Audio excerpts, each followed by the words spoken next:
Hello, welcome to all who have joined us in this virtual press conference. Thank you very much.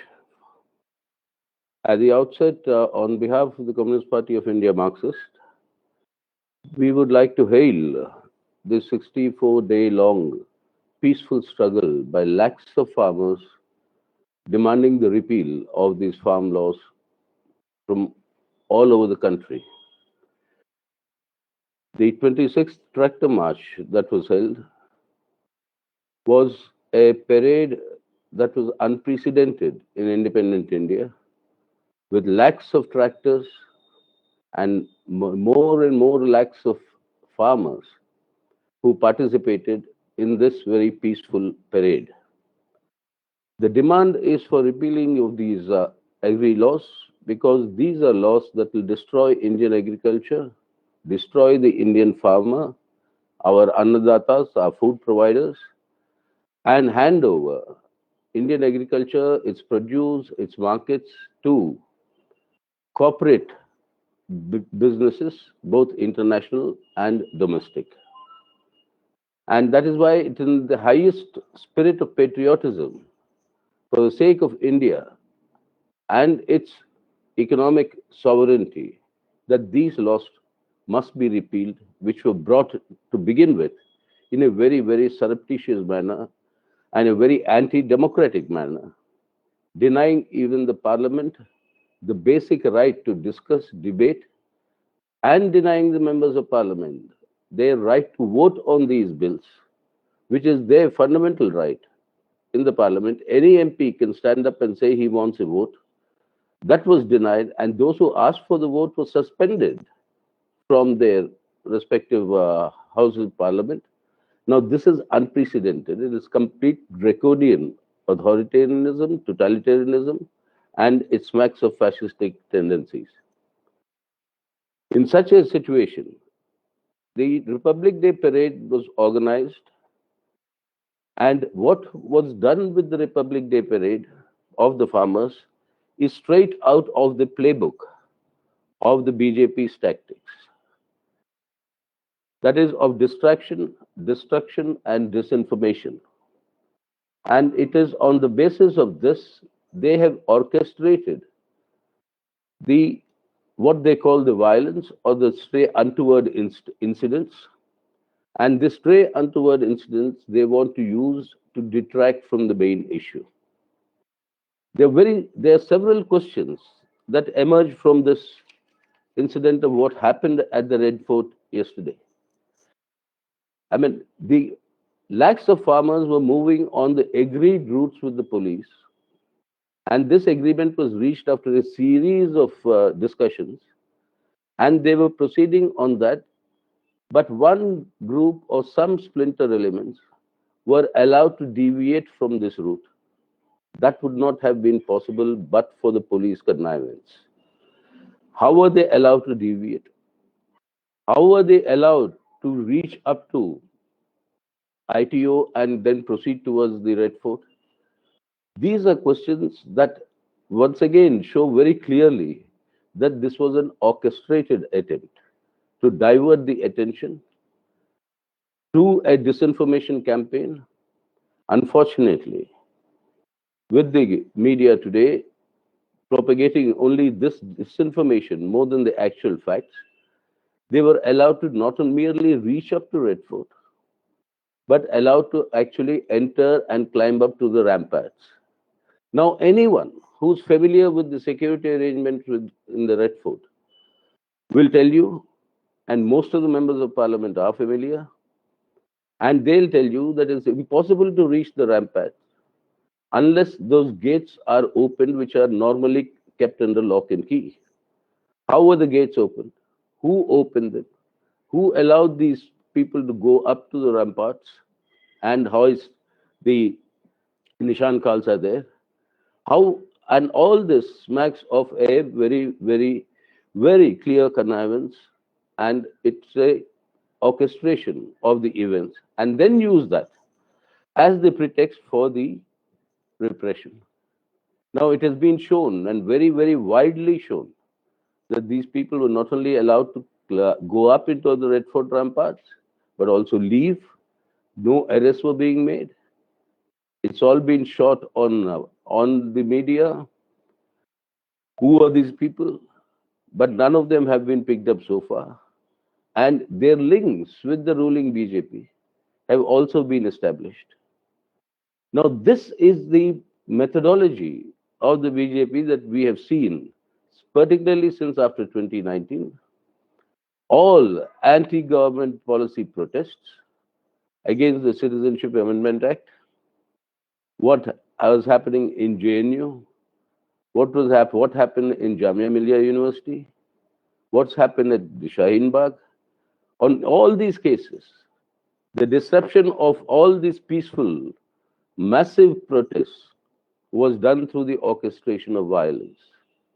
The communal violence orchestrated in Delhi.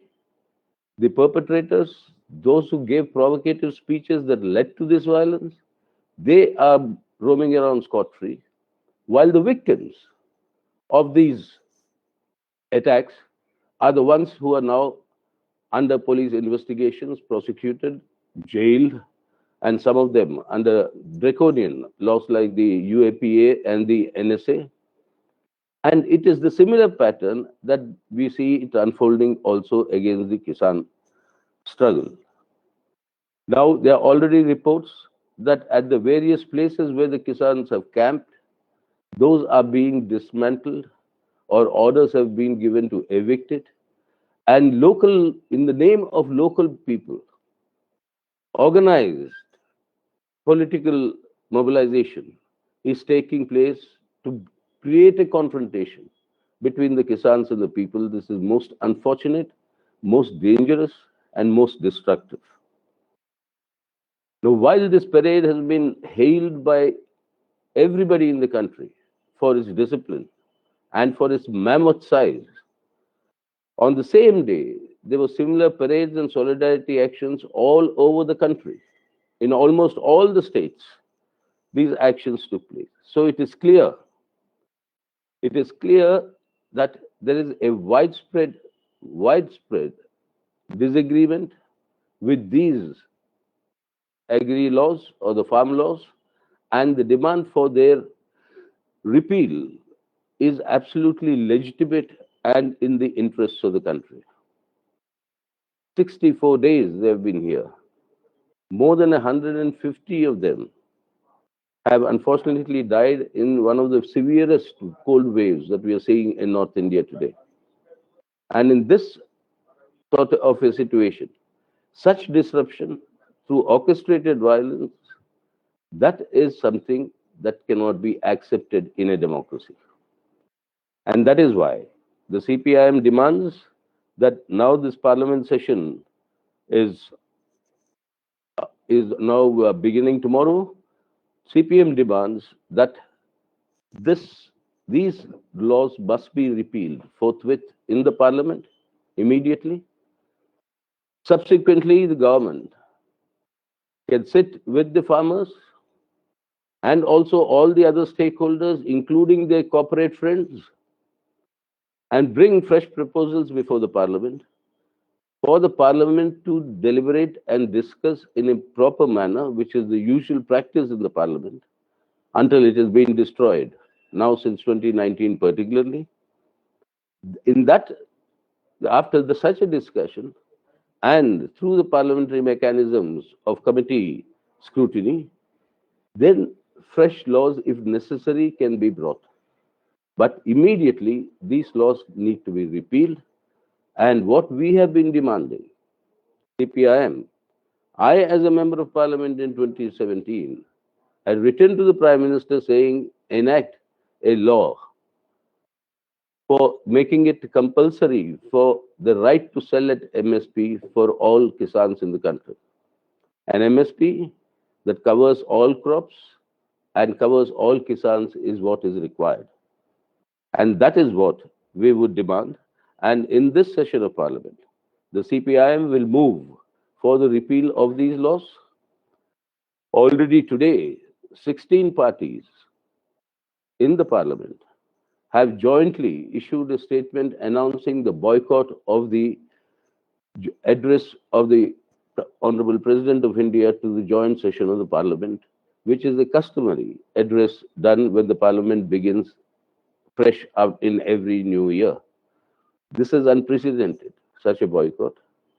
And this boycott is not only the 16 parties, but many others have independently given the call for the boycott.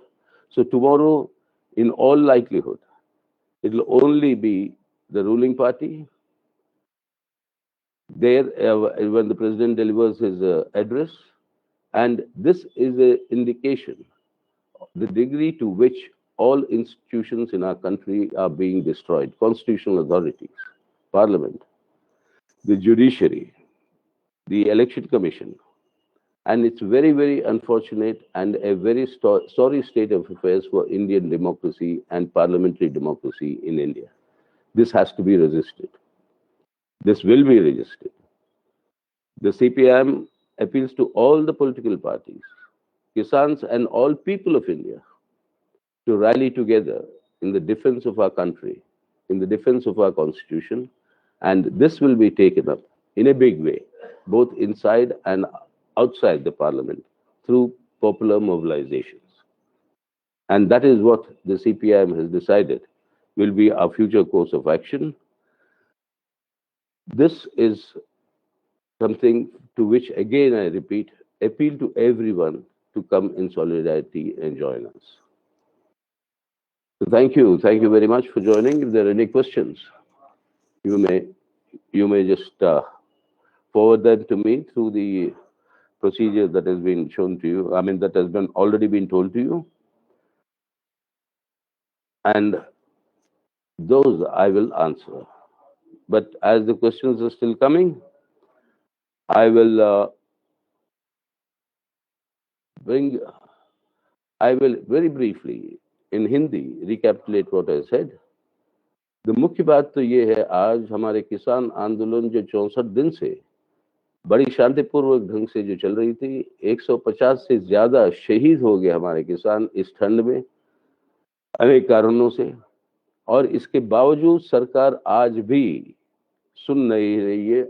जो मामूली सी बात, जो बिल्कुल बुनियादी बात है, देश के हित में, हमारे कृषि के हित में, हमारे किसानों के हित में, हमारे देश के अन्नदाताओं के हित में, और हम सब के हित में, जो हमें खिलाते हैं, जिंदा रखते हैं हमारे किसान, ये कानून जो लाए गए हैं वो किसान विरोधी है, कृषि विरोधी है, और इसे वापस लेना है। ये कानून हमारे देश की पूरी कृषि व्यवस्था, हमारे देश की किसानों की व्यवस्था, अपना संपत्ति, अपने मंडियां, ये सब गिरवी रख रहे हैं या दान दे रहे हैं लूटने के लिए अपने विदेशी और देशी बड़े बड़े पूंजीपतियों के लिए। ये स्वीकार नहीं है। इसके लिए जो एक परेड का आयोजन किया था हमारे किसानों ने 26 जनवरी को, जिसकी रूट जो है, रास्ता किधर से जाएगी ये ट्रैक्टर का परेड, ये पुलिस के साथ मिलकर तय हुआ था सामूहिक तरीके से। उसी रूट पर लाखों के तादाद में ट्रैक्टर और लाखों के तादाद में किसान वो चल रहे थे शांतिपूर्वक ढंग से। चंद किसानों को अब ये इसकी जांच की जरूरत है कि कैसे उनको ये अनुमति मिली कि इन रूट से वो अलग हट गए, दिल्ली के अंदर पहुंचे और वहां पर लाल किले तक पहुंचे, और लाल किले के अंदर ऊपर झंडा जहां पे फहराया जाता है अपना तिरंगा, उस तिरंगे फहराने की जगह पे पहुंचे, उसके बगल में एक और झंडा लगाते हैं और उसके नीचे।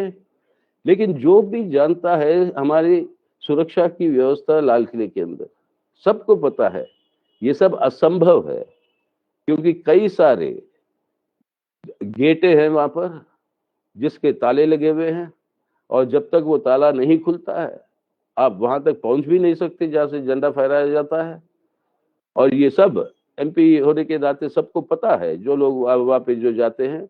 लेकिन वो सब खुला कैसे रखा गया, कौन खोला, वो किसके आदेश पर खोला गया, किसके आदेश पर इन लोगों को जाने दिया अंदर, और जिनके बारे में जो मुख्य आरोपी जो है वो भाजपा के साथ उनके जो जुड़ाव है ये भी अब साबित हो चुका है। लेकिन इसके बावजूद दमन शुरू हो जाता है किसानों पे। 25 एफआईआर फाइल होते हैं। जो चर्चाओं में जा रहे थे सरकार के साथ, उन चर्चाओं में 5 को छोड़कर 40 में से बाकी सब के ऊपर आप जो है एफआईआर दर्ज कर दिया।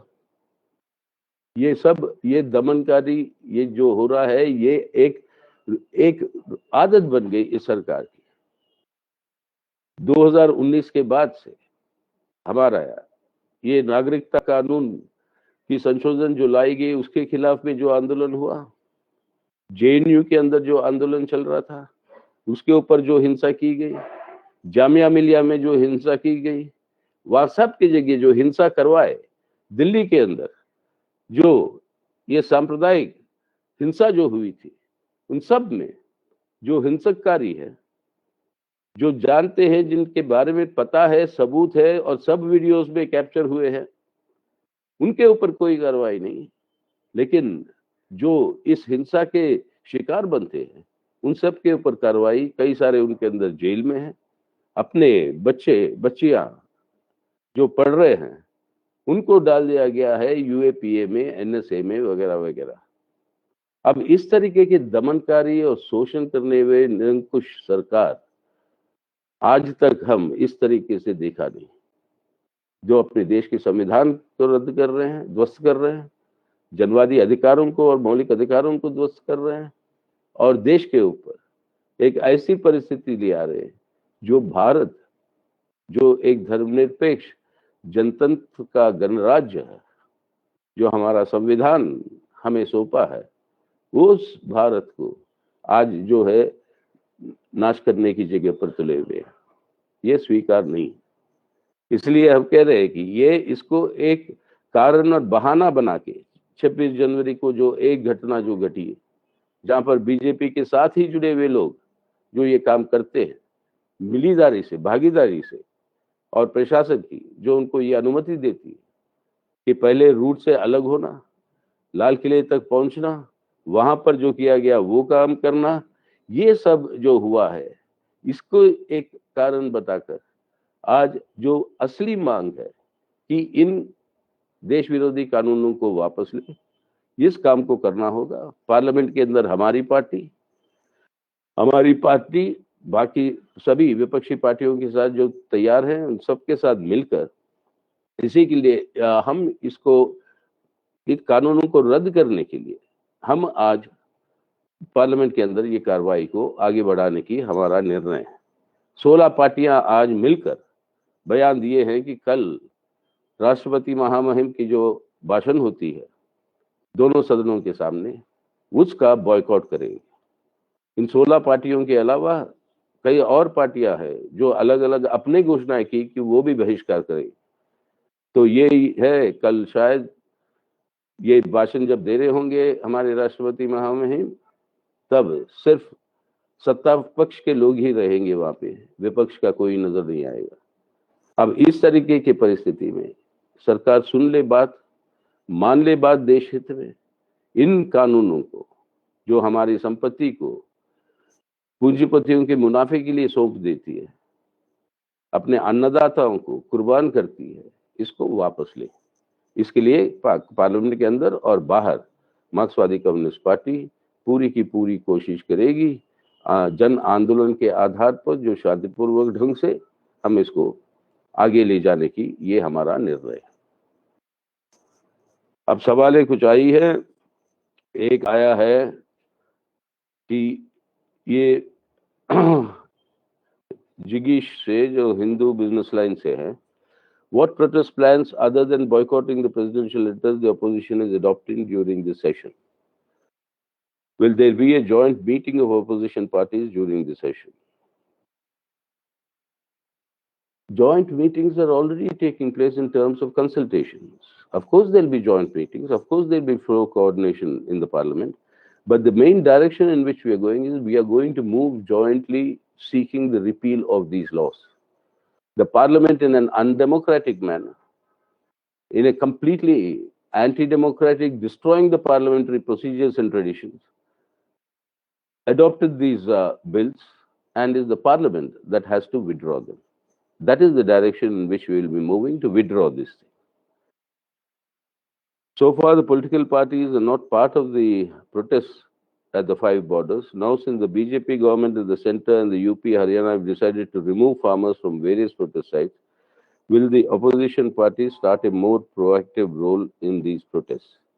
Yes, political parties have not been participating physically in these protests because the farmers themselves, the farmers' unions themselves appeal to us, saying that the charge that the Modi government is making is that this is politically motivated protests at the behest of the opposition, and that it is not. It is genuine farmers protest actions, and in order to not give them the opportunity or the pretext to divert attention on this score, the political parties did not go there. But political parties have been extending their complete solidarity and support to these protest actions.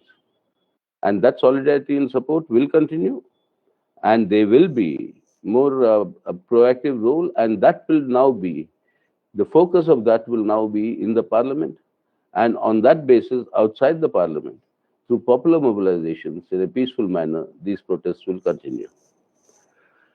A question from Zahur Dhar. It says, what will be the course of action now onwards as there be more pressure from government, as FIRs will now change the discourse of the protests? Keeping in view the next course of circumstances, what will be the available options? Please respond. I told you the available options. Available options, it is clear that their whole game plan, as I said, this is from the playbook of the BJP of how to distract, how to divert attention, and how to distort through disinformation campaigns. And on that basis, unleash repression and unleash action like we have seen among the anti-CAA protest actions, on the violence generated by outsiders in JNU, by the police, Delhi police in Jamia Millia. And this is the manner in which they are proceeding, and that will be the manner they'll proceed in this also. Already FIRs have been filed, people are being harassed, people are being chased through disinformation campaigns, and this is something that they will intensify in order to break this movement. But the will of the people and their resolve, they will not be able to break. The people of the country will defend India and its constitution. Yes, there's some more coming to the thing.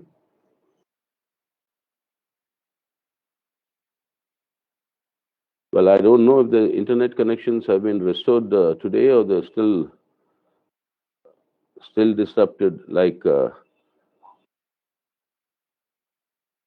they were yesterday. So this is taking some time for the questions to come. So maybe rather than just hold on to it, we just end it here today. I think the connectivity is a little weak at the present moment. Given that, I can only now thank all of you for having participated in this online press conference, and would surely we'll meet shortly in this year as the parliament session goes on. Then there'll be more and more occasions for us to interact. Thank you very much. Namaskar, आप सबको.